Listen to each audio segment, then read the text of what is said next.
একটা দেশ যে দেশের মুক্তিযুদ্ধে তাদের স্বাধীনতার যুদ্ধে ভারতীয় সেনারা গিয়ে হাত বাড়িয়েছিলেন, সে দেশ স্বাধীন হয়েছে। স্বাধীন হওয়ার পর পরিস্থিতি আজ এমন জায়গায়, সেই দেশ এখন ভারতের বিরুদ্ধেই সেই দেশের কট্টরপন্থীরা তারা বিষ উগরে দিচ্ছেন। আচ্ছা, সেই দেশের অর্থনীতি কি অবস্থা, সেই দেশের সামরিক প্রস্তুতি কতটা যখন বর্ডারে আস্ফালন করছে, সেটা জানতে গেলে বুঝতে হবে আসলে বাংলাদেশ কিছু বন্ধুর উপর ভরসা করছে। আর সেই জন্য বাংলাদেশ বুঝতে পারছে যে এই বন্ধুরাই তার সঙ্গে রয়েছে, আর সেই বন্ধুদের ভরসাতেই আস্ফালন করছে। কিরকম বন্ধু? এক বন্ধু টাকা দেবে, আরেক বন্ধু অস্ত্র দেবে, অন্তত বাংলাদেশ সেরকমই দাবি করছে। টাকা কে দেবে? টাকা দেবে চীন।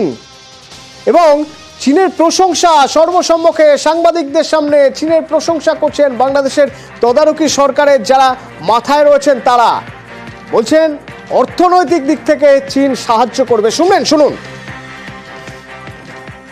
এই নতুন বাংলাদেশ, নতুন গণতান্ত্রিক বাংলাদেশের পথে যে আমরা রওনা দিয়েছি, এই রওনার পথে অর্থনৈতিক সহযোগিতার অনেকগুলো ক্ষেত্র আছে, সাংস্কৃতিক সহযোগিতার অনেকগুলো ক্ষেত্র আছে। সেই ক্ষেত্রগুলো আমরা অনেকগুলোই চিহ্নিত করেছি, আমরা কাজ করছি একসঙ্গে। এবং আমাদের ফরেন মিনিস্ট্রিও চাইনিজ ফরেন মিনিস্ট্রির সঙ্গে কাজ করছেন, আমাদের কালচার মিনিস্ট্রি চাইনিজ এমবেসির সঙ্গে কাজ করছে। আপনারা নিশ্চিত থাকতে পারেন যে সামনে এই সহযোগিতা আরও বাড়বে। দেশের অভ্যন্তরীণ হাজার একটা সমস্যার পাশাপাশি প্রত্যেকটা দেশকে নিজের সীমান্তে নজরদারি রাখতে হয় যাতে তার সীমান্ত সুরক্ষিত থাকে। বাংলাদেশের ক্ষেত্রে ওদিকে আরাকান বাহিনী রয়েছে, সমস্যা রয়েছে। এদিকে বিজিবিকে দেখা যাচ্ছে মাঝে মধ্যেই ভারত বাংলাদেশ সীমান্তে আস্ফালন করছে। কিসের জোরে আস্ফালন করবে? অস্ত্র কোথায়? বাংলাদেশের তদারকি সরকারের দায়িত্বে যারা রয়েছেন তারা দাবি করছেন অস্ত্র নিয়ে তুরস্কের সঙ্গে কথা হয়েছে, অর্থাৎ অস্ত্র দেবে তুরস্ক।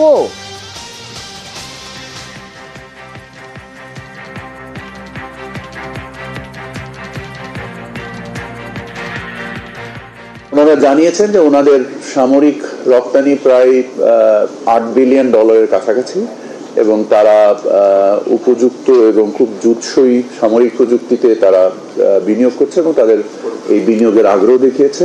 আমাদের এটা এই কোঅপারেশনের ব্যাপারে আমরাও আগ্রহী। যে অর্থনৈতিক কোঅপারেশনগুলোকে দ্রুত বাস্তবায়ন করতে পারি সেই ব্যাপারে সিদ্ধান্ত নেওয়ার জন্য আমাদের আলোচনা হয়েছে। এই পৃথিবীতে কেউ কারোর জন্য এমনি এমনি তো করে না। তার স্বার্থ যদি না থাকে কেউ কিছু দেবেই বা কেন? তো চীন কেন টাকা দিচ্ছে? যদিও বা দিয়ে থাকে, আর তুরস্ক যদি অস্ত্র দেওয়ার কথা ঘোষণা করেই থাকে, কেন দেবে? তাতে তাদের কি লাভ? আমার সঙ্গে আন্তর্জাতিক সম্পর্ক বিশেষজ্ঞ রাজাগোপাল ধর চক্রবর্তী রয়েছেন। রাজাগোপাল দা, প্রথমে একটু বোঝার চেষ্টা করি যে বারবার বলা হচ্ছিল যে চীন একটা শ্যাডো ফাইট করার চেষ্টা করছে, ভারতের সব প্রতিবেশী দেশগুলোর সঙ্গে ভালো সম্পর্ক রেখে। সেখানেই কি আবার বাংলাদেশের এই বক্তব্যে শিলমোহর পড়ছে যে চীনই বাংলাদেশকে উস্কে দিচ্ছে ভারতের বিরুদ্ধে? হ্যাঁ, দেখুন, চীন হচ্ছে বাংলাদেশের লার্জেস্ট ট্রেডিং পার্টনার। আর বাংলাদেশ চীনের সঙ্গে সবচেয়ে বেশি ব্যবসা করে, এটা তো ফ্যাক্ট।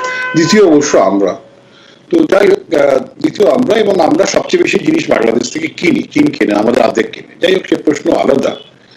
এখন চীন বাণিজ্যে, আপনারা জানেন যে বাণিজ্যে যে আমরা ট্রেড সারপ্লাস বলি, বাণিজ্যের যে উদ্বৃত্ত, অধিকাংশ দেশই বাণিজ্যে একটা ঘাটতি থেকে যায়। চীনই একমাত্র দেশ সেই 90-92 সাল থেকে রেগুলার তারা সারপ্লাস করে যাচ্ছে, মানে যত বেশি জিনিস তারা পৃথিবীতে বেচে তার থেকে কম কেনে। তার স্বাভাবিকভাবেই হচ্ছে কি হিউজ টাকা তারা তাদের সঙ্গে তাদের জমেছে, এবং সেই টাকাটা তারা ধার দিচ্ছে। চীন হচ্ছে অত্যন্ত মানে বানিয়ার জাত। তারা হচ্ছে যে কি করে টাকাটাকে ব্যবহার করব এবং সেখান থেকে আমি কি করে সুদ পাবো। একটা বড় উপায় হচ্ছে BRI, বেঙ্গল বোল্ট রোড ইনিশিয়েটিভ। তার মাধ্যম দিয়ে সে টাকা ধার দিচ্ছে যাতে করে বিভিন্ন ইনফ্রাস্ট্রাকচার তৈরি হয়।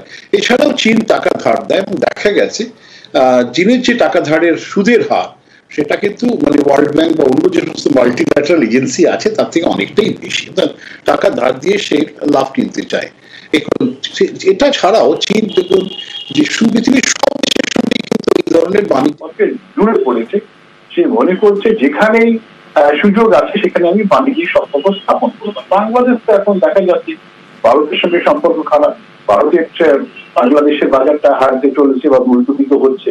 এই জায়গায় দাঁড়িয়ে বাংলাদেশে ব্যবসা করাটা আইডিয়াল সময়। তাই টাকা ধার দাও, টাকা যা ধার যদি না দিতে পারে তখন এটা ওদের থেকে এটা ওটা নিয়ে নাও।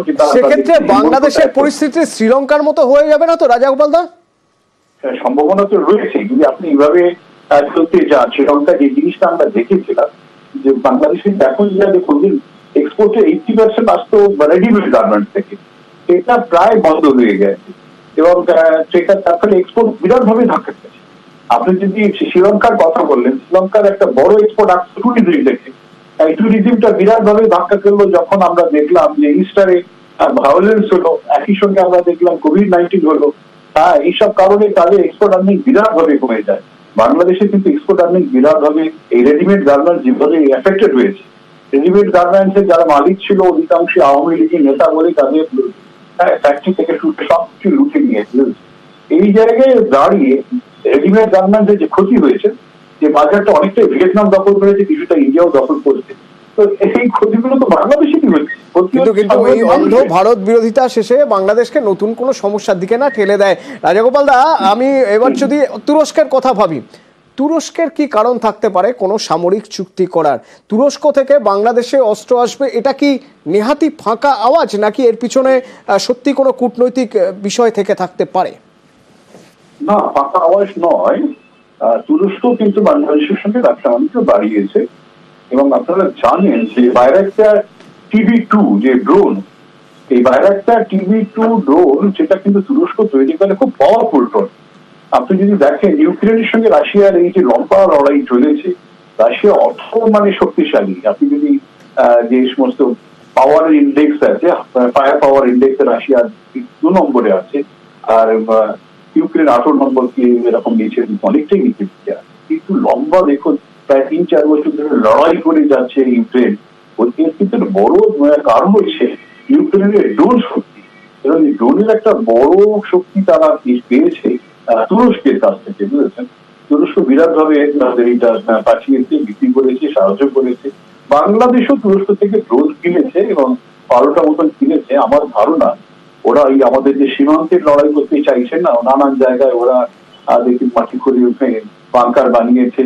হ্যাঁ, ওরা লড়াই করতে চায়, ওদের যে বর্ডার গার্ড আমাদের খুব সংক্ষেপে একটু জানতে চাইবো রাজাগোপাল দা, আদৌ সেই রকম জায়গায় কি বাংলাদেশ দাঁড়িয়ে রয়েছে?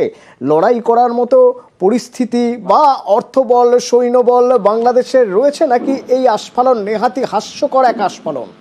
না, লড়াইটা কিন্তু সেটা কিন্তু বলার চেষ্টা করছি যে লড়াইটা কিন্তু বাংলাদেশ সম্ভব সমরে করবে না, কেননা সেটা করলে কয়েক ঘন্টার ব্যাপার, বাংলাদেশ শেষ হয়ে যাবার।